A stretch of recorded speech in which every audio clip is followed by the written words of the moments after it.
Hi, Mark Jamin here, Medical Director for the Haywood County Health Department. Let's talk about this pandemic. First off, thanks to each of you for following the public health recommendations. And if you've chosen not to, it's never too late.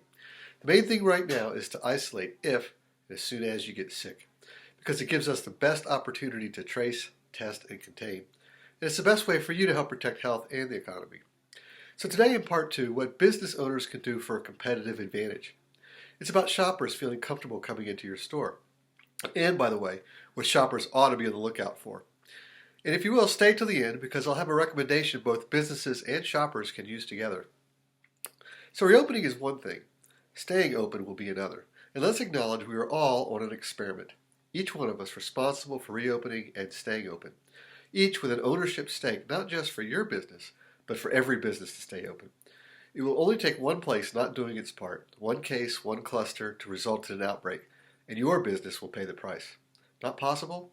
Well, just look around the country and the world. 2 days ago, South Korea had to reinstitute restrictions just 1 week after opening up. And that was after one new positive case turned into 40. So here are some things to consider. What sort of signage and reminders do you plan for customers and staff? How will you enlist customers to do their part? How will you thank them for following these recommendations after they leave your place of business and before they go somewhere else? Because your business could be the next one a customer from another store visits. What about social distancing? What's your plan so customers do stay 6 feet away from each other?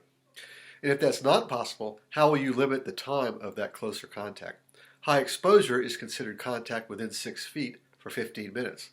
But the smaller your place of business, the more concentrated the viral load present. And even this threshold may not safely reduce your risk of exposure enough. And masks. Do you expect customers to wear masks? How about you and your staff? How will you or your staff handle a customer not wearing a mask? What if they're coughing? And are you willing to require masks to protect others at the risk of maybe losing a customer? Hand washing.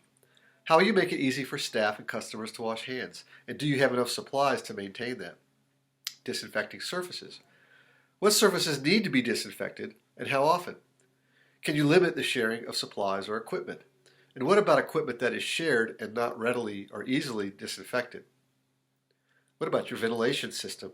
Where does it blow air, and does this potentially spread virus to areas where customers or staff have to stand? And what about your water system? If you have a drinking fountain, for instance, if you've been shut down for a while, these can become contaminated with other waterborne pathogens.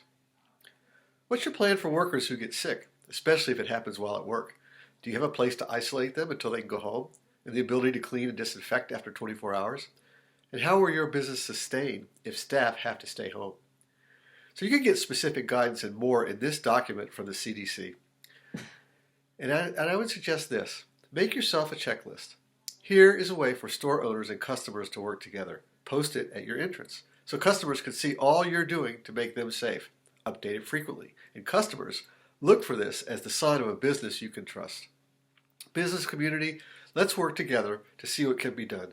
The health department is here to be a resource, a place to get your questions answered, to work out whether your ideas will achieve what you want, to support you putting your plans in place.